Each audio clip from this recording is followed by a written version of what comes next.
अंतरा और गायत्री में बहस हो रही थी। अंतरा ने जब गायत्री को रुद्र की रखैल कहा तो गायत्री ने भी जवाब में अंतरा को चौल वाली कहा था। तुम शायद भूल रही हो कि इस चौल वाली के कारण तुम विदेश जाकर पढ़ पाई हो। तुम खुद चाहती थी कि मैं अब्रॉड जाके पढ़ूं। इसके लिए मैंने तुम्हारे गले में कोई छुरा नहीं रखा था और आगे से इस बात का एहसान तुम दोबारा मत जता, समझी?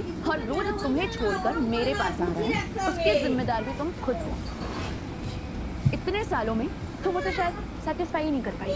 ये बात कहकर गायत्री ने अंतरा पर गहरा वार किया था, क्योंकि शादी के बाद अंतरा और रुद्र सिर्फ एक बार एक दूसरे के नजदीक आए थे, वो भी इसलिए क्योंकि रुद्र नशे में था। इस बात को भी 2 साल हो चुके थे। उसके बाद दोनों कभी साथ में सोए भी नहीं थे। जरूर रुद्र ने गायत्री को ये बात बताई होगी, इसीलिए वो जानबूझकर अंतरा की दुखती रक्त पर हाथ रख रही थी। देखो अंतरा, मैं नहीं तो कोई और, आज नहीं तो कल वो तुम्हें छोड़ ही देता, तो फिर मुझमें क्या बुराई है? मैं और रुद्र मिलकर तुम्हारा ख्याल रखेंगे। मुझे तुम दोनों की जरूरत नहीं है, मैं खुद कमाकर अपना ख्याल रख सकती हूँ। लेकिन तुम्हें काम देगा कौन? आता क्या है तुम्हें? यू नो, एक काम तुम कर सकती हो, कॉल गर्ल का। और उसके लिए तो तुम्हें किसी प्रोटेक्शन की जरूरत ही नहीं होगी अब, है ना? गायत्री! रुद्र! रुद्र देखो! अंतरा मुझे मार रही है, रुद्र! उसके चीखने की आवाज सुनकर रुद्र और मधु ऊपर की तरफ दौड़े। तुम्हें मेरे साथ जो भी करना है करो, मेरे बच्चे ने क्या बिगाड़ा है तुम्हें? गायत्री! क्या हुआ तुम्हें? गायत्री की हालत देखकर अंतरा को अब जाकर समझ आया था कि वो जानबूझकर उसे उकसा रही थी और आखिरकार वो गायत्री की जाल में फंस चुकी थी। बहुत दर्द हो रहा है मुझे पेट में, रुद्र! वो अंतरा ने मारा मुझे, रुद्र! हमारे बच्चे को तो कुछ नहीं हो जाएगा ना?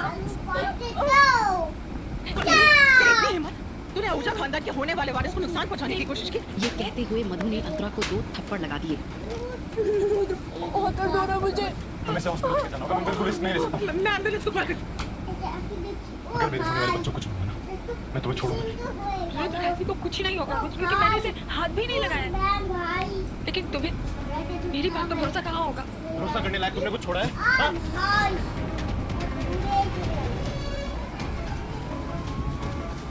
गायत्री ने अंतरा के खिलाफ अपना घिनौना खेल खेल दिया था, इसीलिए मधु ने गुस्से से धक्का मारकर अंतरा को घर से बाहर निकाल दिया।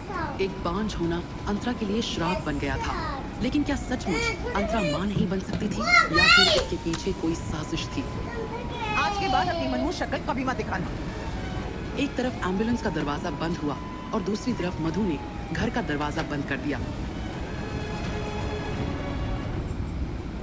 वो धीरे धीरे अपना बिखरा हुआ सामान बटोरने लगी। वैसे तो अंतरा के पास ज्यादा सामान था ही नहीं, थोड़े बहुत कपड़े थे और वो भी पुराने। सिर्फ उसकी माँ की कान की बालियां थी जो उन्होंने मरते वक्त अंतरा के लिए छोड़ी थी।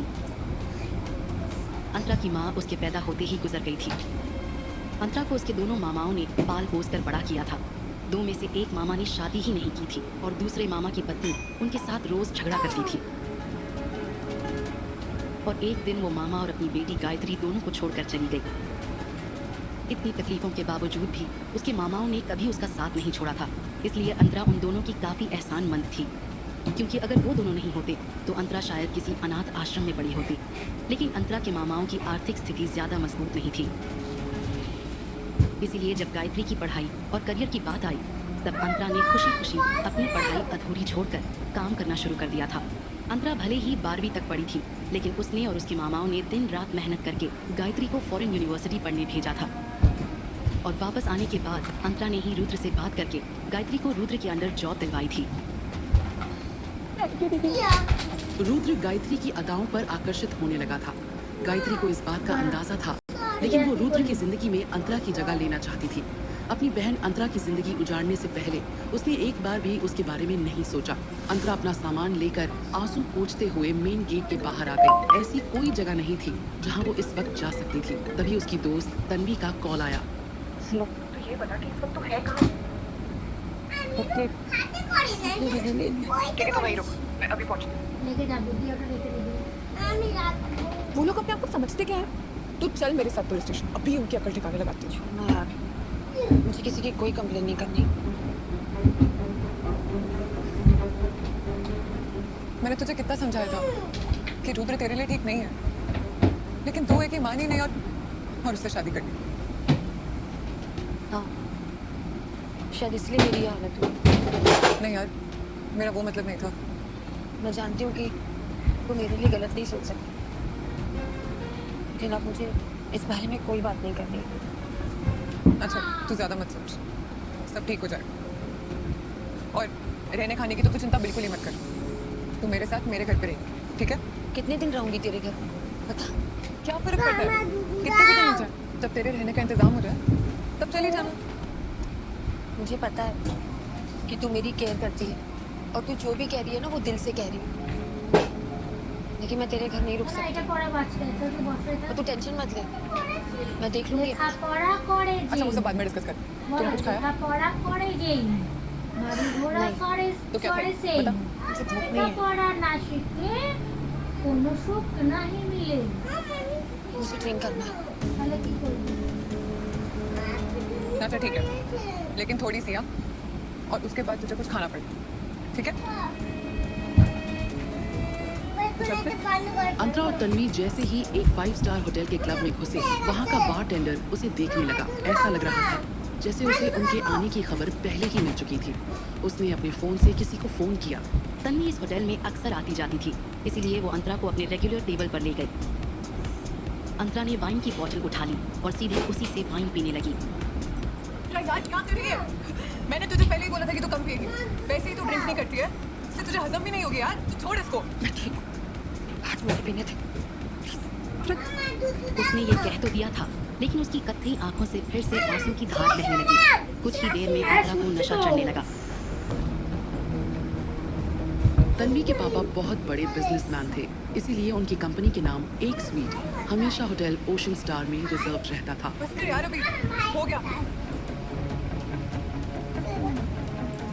डैनी, इनको रूम नंबर 604 में लेकर जाओ जल्दी। तू संभाल खुद को यार। तू इसके साथ जा, कि तुझे ऊपर छोड़ देगा। वहाँ पे मेरा वेट करना, ठीक है? मैं भी ATM से कैश निकाल के ला दूँ और तेरे लिए एस्पिरिन भी लाऊंगी। तुझे लगता है हैंगओवर होने वाला है? तू जा आराम से। अंतरा को नशे में बिल्कुल भी होश नहीं था, इसलिए वेटर के सहारे वो क्लब से बाहर स्वीट रूम की तरफ निकल जाती है। तन्वी भी वहाँ से बाहर निकली। वो बारटेंडर तन्वी को बाहर जाते देख रहा था। अंतरा उस रात पूरी तरह से नशे में डूब चुकी थी। उसके कदम लड़खड़ा रहे थे। उसे कभी धुंधला दिखाई दे रहा था तो कभी थोड़ा साफ। वेटर उसे कमरे में छोड़कर चला जाता है। कमरे में बहुत कम रोशनी थी और अब तक अंतरा को फुल ऑन नशा चढ़ चुका था। अंतरा ने जैसे ही उस अंधेरे कमरे में नजर घुमाई तो अचानक से उसे बेड के किनारे पर रुद्र जैसा कोई बैठा दिखाई दिया। उसे लगा कि वो रुद्र ही है। ये देखकर उसके चेहरे पर मुस्कान आ गई। अंतरा धीरे से उसके करीब बढ़ी और फिर धीरे धीरे बात आगे बढ़ने लगी। मुझे पता था कि तुम जरूर आओगे, लेकिन जिसे अंतरा रुद्र समझ रही थी वो दरअसल कोई और आदमी था। तभी अचानक से अंतरा को भी इस बात का एहसास हुआ और उसने तुरंत उस आदमी को खुद से दूर करते हुए पूछा, कौन हो तुम? मेरे कमरे में क्या कर रहे हो? वो अनजान शख्स अंतरा के सामने आया और उसने अंतरा के कानों में कुछ कहा, जिसे सुनकर अंतरा बेहोश हो गई। कौन था वो आदमी? कहीं अंतरा किसी बड़ी मुसीबत में तो नहीं फंस गई? जानने के लिए सुनते रहिए मिस्टर शैडो, सिर्फ पॉकेट FM पर।